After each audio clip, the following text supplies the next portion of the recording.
What's up, y'all? This is Man Petro Pete, and I'm here to tell y'all about the loudest 12 I have ever heard.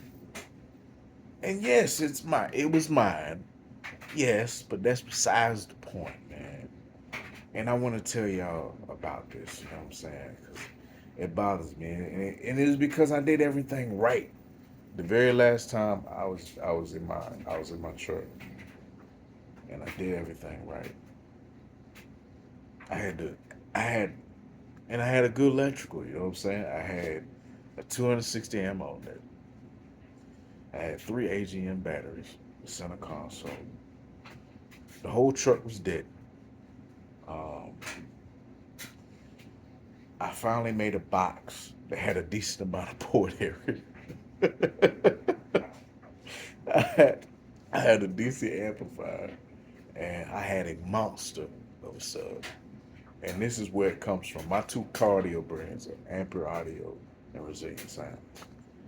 I bought a Resilient Sound Platinum D212, and I wired in one on Addictive Audio 200.1 at first, and then I put the Match 3500 on later after I found out about box rides. And that's arguably, and people tell you this story all the time, man. That's probably the loudest 12 I've ever heard in my life. And I'm not saying they're I'm the loudest 12 there was to be, but I'm saying it was the loudest one I ever heard until, currently in my life. You know what I'm saying? I heard quite a few stereos, man. And for 112, that was impressive, man. I finally did something when I did that. You know what I'm saying? I'm not bragging on myself. It's just, I went through a series of events. I went from, I did a couple eights one point in time to I did two tens, you know what I'm saying? Um, I did two WDX 3K12s and that big ass box. I had the 8 foot box. I told you guys, man, right there was 8 inches of port area per foot. There was a series of subwoofers in that box. I had WDX, DB Drive WX 3Ks in that box. I had the Lanzar 1233 Optis in that box. And then I finally upgraded to Ampere Audio 15s in that box.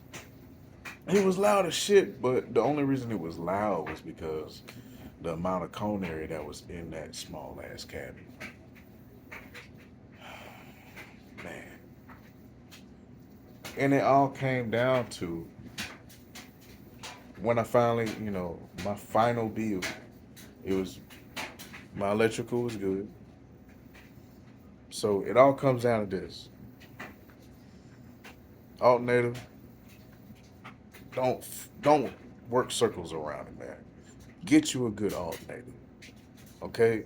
You need to start there. If you plan on putting a big system in your car, start with your alternator.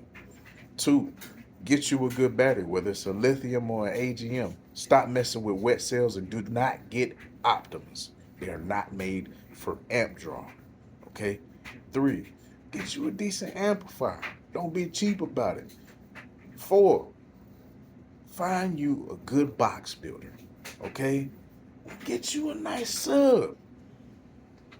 Car audio is not the hobby to be cheap with. It's kind of like, you know, RC cars. You know what I'm saying? Like this, the shit's gonna be expensive. Every high, uh, it's a expensive hobby. You know what I'm saying? You if try to be cheap about it, you'll end up fucking yourself. You know what I'm saying? Because here's the thing, and I see this trend all the time. I see people, you know, they beating, and then they'll just go buy a battery. But you still got a stock alternator. So your alternator can't charge the battery. It's not made for that. It's made for to charge accessories on your car. That's it. And maybe a little extra. A little bit. Not usually what we trying to do. You know what I'm saying? We try to look down the street, you feel me? But here's the thing. And people miss this concept all the time. They work around the alternator and they be putting wet cells in the back of their car for extra battery. Man, stop doing that. It's just a car trend, man. But if you know anybody who knows me, man, and you know anybody that knew about my truck back in the day, ask about that single 12. Shit was epic, man.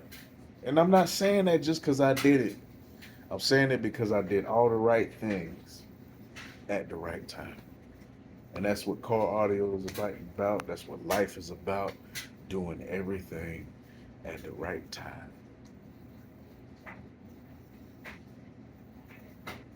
Until next time, it's your man Gaslight.